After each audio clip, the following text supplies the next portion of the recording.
আসসালামু আলাইকুম ওয়া রাহমাতুল্লাহি ওয়া বারাকাতুহু। Welcome to my channel telecom app tips. কেমন আছেন আপনারা সবাই? I hope they are also good. নিয়ে আসলাম আপনাদের জন্য আরও একটি অসাম ভিডিও।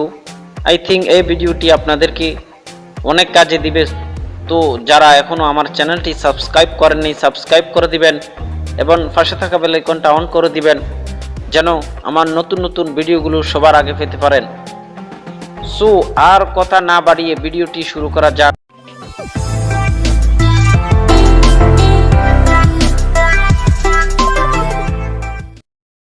আসসালামু আলাইকুম রহমতুল্লাহ বরকাত। অনেকদিন পরে আপনাদের জন্য সুন্দর একটা ভিডিও নিয়ে আসি। সেটা হচ্ছে যে আমরা অনেকে রবি এবং এয়ারটেলের ফ্যামিলি অফারগুলো ক্রয় করে থাকি, এখন বিক্রয় করে থাকি।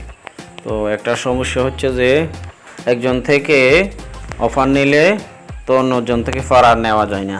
তো এটার কারণ হচ্ছে যে আপনার যে পূর্বজন থেকে আগে যার থেকে নিছেন ওর যে ও যে অফার দিছে যে নম্বর থেকে সেই নম্বর একটা এখানে আপনার ফ্যামিলির সাথে অ্যাড হয়ে যায়।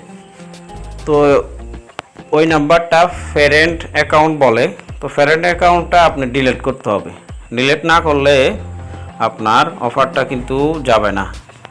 এই জন্য এক মাস, অনেক সময় ধরেন এক মাসের ভিতরে আর অফার নেওয়া যায় না।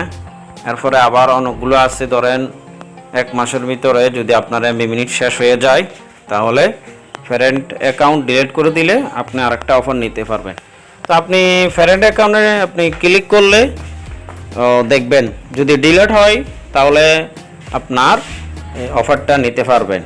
আর যদি ডিলিট না হয় এখানে নিচে তারিখ শো করবে, তো সেই তারিখ অনুযায়ী আপনাকে অপেক্ষা করতে হবে। তো চলেন আপনাদেরকে এখন দেখাচ্ছি কিভাবে প্যারেন্ট অ্যাকাউন্ট ডিলিট করবেন। মাই রবি অ্যাপসে ঢুকে আপনার এখানে মাই ফ্যামিলি এখানে ক্লিক করবেন।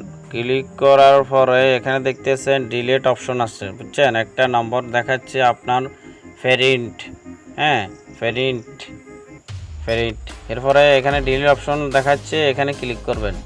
ক্লিক করার পরে নিশ্চিত বাটনে ক্লিক করবেন। এটাতে ক্লিক করলে তারপর আপনার অন্যজনের কাছ থেকে অফারটা নিতে পারবেন। আমি এটা ডিলিট করে দিয়েছি, ঠিক আছে? এখন আবার চেক করে দেখেন মাই ফ্যামিলি, এরপর দেখেন এখানে সেট আপ করতে বলতেছে। এইভাবে আপনারা কি করবেন, আগের অ্যাকাউন্টটা ডিলিট করবেন, অর্থাৎ আগে যার থেকে অফার নিয়েছেন এটা নাম্বারটা ডিলিট করতে হবে, না হলে অফারগুলো ঢুকবে না। আসসালামু আলাইকুম রহমতুল্লাহি ওয়া বারাকাতুহু।